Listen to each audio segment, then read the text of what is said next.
विधि 22 साल की नवयुवती थी जिसका अपनी दादी के अलावा दुनिया में कोई नहीं था। अचानक एक दिन दादी की मौत हो गई। विधि अब दुनिया में बिल्कुल अकेली रह गई थी। उसके बॉयफ्रेंड सनी के अलावा अब उसका इस दुनिया में कोई सहारा नहीं था। एक दिन विधि दादी की अलमारी खोलती है जिसमें उसे एक पुरानी बैंक की पासबुक और लॉकर की चाबी मिलती है। विधि बहुत हैरान हो जाती है। वह जानती थी दादी कितनी मुश्किलों से घर चला रही थी। फिर ऐसे में उनके पास से मिली ये लॉकर की चाबी देखकर विधि के मन में सवालों की झड़ी लग गई थी। ऐसा क्या है उस लॉकर में जिसके बारे में दादी ने उसे आज तक नहीं बताया? सवाल बहुत सारे थे जिनका जवाब ढूंढना था। दादी की डेथ सर्टिफिकेट लेकर जब वो बैंक पहुंची तो उसे दादी की लॉकर का एक्सेस मिल गया। उत्सुकतावश उसने लॉकर खोला तो उसमें सिर्फ उसे कुछ कागज दिखाई दिए। विधि कागज लेकर घर लौट आई। उन कागजों के मुताबिक मंथनपुर में एक बड़ी हवेली दादी के नाम थी। इतनी बड़ी हवेली है दादी के पास और हम सालों से इस 2 कमरे के किराए के मकान में जी रहे हैं। ऐसा क्यों किया दादी ने? खैर जो भी बात हो, अब तो ये हवेली मेरी है। मैं कल ही मंथनपुर के लिए निकलती हूँ। अगले ही दिन वो मंथनपुर के लिए निकल गई थी। बड़ी अजीबोगरीब सी जगह थी ये। मेन रोड से हवेली की तरफ जाने वाली सड़क बिल्कुल सुनसान थी। गाड़ी तो क्या, पैदल चलता हुआ भी कोई इंसान नहीं दिख रहा था। सड़क पर गहरा सन्नाटा पसरा हुआ था। सड़क के दोनों तरफ घने ऊंचे पेड़ लगे थे। इतने पेड़ पौधे होने पर भी वहां किसी भी पक्षी का कलरव नहीं था। कोई जानवर नहीं। धीरे धीरे अंधेरा हो रहा था। सड़क किनारे लगे घने पेड़ अब जंगल की तरह दिखाई पड़ रहे थे। सड़क पर फैली खामोशी अब विधि को डरा रही थी। कुछ ही देर में वो पैदल चलते हुए हवेली तक पहुंच गई थी। हवेली काफी पुरानी दिखाई पड़ रही थी। ऐसा लगता था कि सालों से वहां किसी ने पैर ही नहीं रखा। हवेली के 500 मीटर के दायरे में गिने चुने ही मकान थे और जो थे वो भी खाली पड़े हुए थे। विधि के मन में कुछ अजीब सी उथल पुथल मची हुई थी। मेन गेट खोलकर वो हवेली के अंदर पहुंच गई। अंदर का नजारा देखकर वो दंग रह गई थी। पूरी हवेली जगमगा रही थी। अंदर महंगे फर्नीचर और सजावटी सामान देखकर विधि का मुंह खुला का खुला रह गया था। अरे वाह, ये हवेली तो बहुत वेल मेंटेन्ड है। लगता है यहाँ जरूर कोई रहता है। हेलो, कोई है? कोई है यहाँ? विधि पूरी हवेली में घूमकर वहां रहने वाले व्यक्ति को ढूंढ रही थी। ढूंढते ढूंढते वो हवेली के अंदर आकर देखने लगती है। तभी एक बूढ़ी औरत ना जाने कहां से विधि के सामने आ जाती है। बूढ़ी के चेहरे पर गहरी झुर्रियां थी और कमर झुकी हुई थी। काला लबादा पहने, आधा मुंह पल्लू में छिपाए, वो औरत बेहद डरावनी लग रही थी। आउच! डरा दिया आपने। क्यों आई हो यहाँ? लौट जाओ। मैं कहीं नहीं जाने वाली। ये मेरी हवेली है। बाय द वे, आप कौन? यहाँ कोई नहीं रह सकता। शैतान रहता है यहाँ। लौट जाओ। शैतान?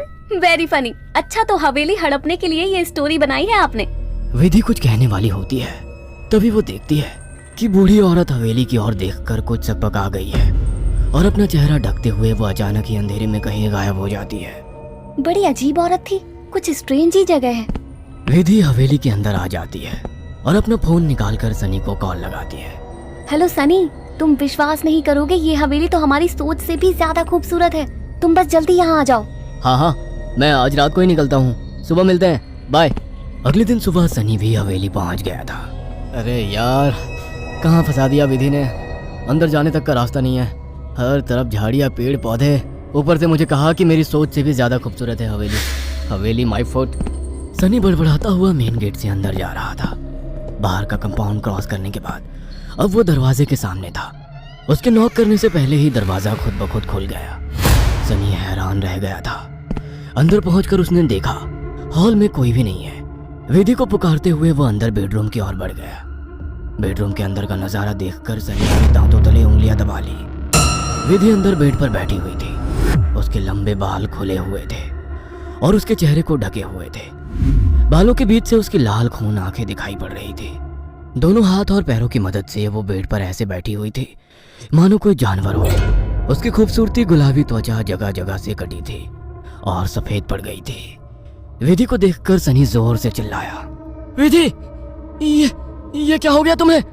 सनी की बात सुनकर विधि ने डरावने अंदाज में गर्दन टेढ़ी की। अब उसके चेहरे पर से कुछ बाल हट गए थे। वह भयानक आवाज के साथ हंसने लगी। उसके मुंह से किसी जानवर की तरह लार गिर रही थी। अचानक ही वह पूरी ताकत से चिल्लाई। विधि के बाल हवा में उड़ रहे थे और चेहरा चीखते हुए और भी भयानक होता जा रहा था। काले दांत, और सफेद पड़ चुकी आंखें आकार में बड़ी होती जा रही थी। सनी के अंदर और देख पाने की ताकत नहीं बची थी। अपनी पूरी ताकत लगाकर वो कमरे से बाहर की तरफ भागा। बाहर हवेली के दरवाजे तक पहुंचा ही था कि विधि की दर्द से भरी आवाज सुनाई पड़ी। सनी, मुझे छोड़कर मत जाओ, मुझे बचा लो। सनी, ये मुझे नहीं छोड़ेगा। बहुत दर्द हो रहा है, बहुत दर्द हो रहा है। विधि जोर जोर से रो रही थी और सनी को रोकने के लिए बोल रही थी। विधि की ऐसी दर्द भरी आवाज सुनकर सनी तड़प उठा और दौड़कर उसके कमरे की तरफ वापस आ गया। ये सब क्या हो गया विधि? ये सब क्या हो गया? मैं क्या करूं, बोलो।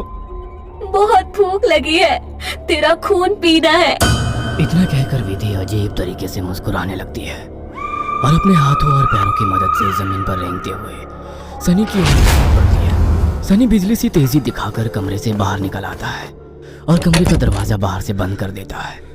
सनी की कुछ समझ नहीं आ रहा था। वह विधि की मदद करना चाहता था। उसे ऐसी हालत में छोड़ना उसे मौत के मुंह में धकेलने जैसा था। वह बाहर जाकर मदद मांगने का निर्णय लेता है और तुरंत बाहर निकल आता है। हवेली के अंदर दूर दूर तक केवल सन्नाटा छाया हुआ था। अंदर से रह रहकर विधि की दर्द भरी चीखें सुनाई दे रही थी। मदद की उम्मीद में सनी दौड़ते हुए आगे भागे जा रहा था। तभी उसकी नजर एक चर्च पर पड़ी। चर्च काफी जर्जर हालत में था। सनी इधर उधर देखता हुआ अंदर पहुंच गया। दोनों हाथ आपस में बांधकर वो फूट फूट कर रो रहा था। Please God help me, please. कहाँ जाऊं मैं? किससे मदद मांगू? प्लीज। कोई प्रॉब्लम है क्या? मुझे बता सकते हो? फादर की बात सुनकर सनी सारी बातें फादर को बता देता है। परेशान मत हो डियर, मैं तुम्हें हॉली वाटर दे रहा हूँ, जाकर अपनी गर्लफ्रेंड के ऊपर छिड़क देना। God bless. Sunny holy water लेकर हवेली लौट आया था। उसने विधि के रूम का दरवाजा खोला तो वो दीवारों पर चल रही थी। उसके मुंह से खून बह रहा था और वो जोर जोर से हंस रही थी। दरवाजा खुला देख उसने टेढ़ी सी नजर से सनी को देखा और दीवार से नीचे कूदकर उसकी ओर बढ़ने लगी। सही समय पर सनी ने हॉलिव के ऊपर छिड़क दिया। एक जोरदार चीख के साथ दूर जा गिरी और एक काला सा साया कमरे से बाहर की तरफ जाता हुआ दिखाई दिया। विधि, वो चला गया, तुम ठीक हो? हाँ, वो चला गया, लेकिन अब वो अकेला नहीं आएगा। वो बुढ़िया सही कहती थी, ये घर नहीं शैतान का बसेरा है। यहाँ एक नहीं 5 शैतानी ताकत है। जल्दी चलो विधि, हम यहाँ से दूर निकल जाएंगे। सनी विधि को सहारा देकर ले जाने लगता है। तभी विधि की आंखें पलट जाती है और वो सनी को दूर धकेल देती है। सनी जाकर दीवार में टकरा जाता है। तभी फादर वहां आ जाते हैं। मैं जानता था यहाँ एक नहीं बल्कि कई शैतान हैं जो तुम्हें नुकसान पहुंचाने की कोशिश जरूर करेंगे। तुम्हारी दोस्त पोजेस्ड है, यह आसानी से उसका शरीर नहीं छोड़ेंगे। मुझे ही कुछ करना होगा। फादर हॉली वाटर को विधि पर छिड़कते हैं जिससे कुछ पल के लिए शैतान कमजोर हो जाता है। उसी समय वे दोनों उसे बेड से बांध देते हैं। उसके बाद फादर प्रेयर बोलने लगते हैं और वाटर की कुछ बूंदें उसके ऊपर गिराने लगते हैं। विधि पूरी ताकत लगाकर चीख रही थी। फिर कुछ देर बाद अचानक उसने चीखना बंद कर दिया। भयंकर सी आवाज में उसने कहा, ये मेरा शिकार है, तुझे क्या लगता है इसे बचा लेगा? इसके बाद विधि ने झटके से अपने दोनों हाथों पर बंधी रस्सी को खींचकर तोड़ दिया और अपने हाथों और पैरों को उल्टी दिशा में मोड़ने लगी। कट कट की आवाज के साथ उसकी हड्डियों के टूटने की आवाज आ रही थी। विधि की दिल को चीरती चीखों को सुनकर सनी की आंखों से भी आंसू बह रहे थे। फादर ने वाटर छिड़कते हुए विधि के चारों ओर एक गोला बना दिया। अब वो उस गोले से बाहर नहीं आ पा रही थी। फादर लगातार प्रेयर कर रहे थे। अचानक कड़ाक की आवाज आई और विधि की गर्दन पीछे की तरफ घूम गई। विधि का शरीर निढाल होकर जमीन पर गिर गया। सनी पागलों की तरह विधि विधि चिल्ला रहा था।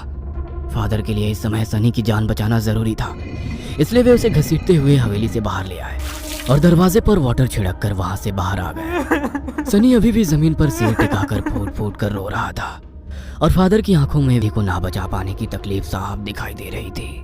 अगर आपको हमारी ये कहानी पसंद आई हो तो इसे लाइक और शेयर करना ना भूलें।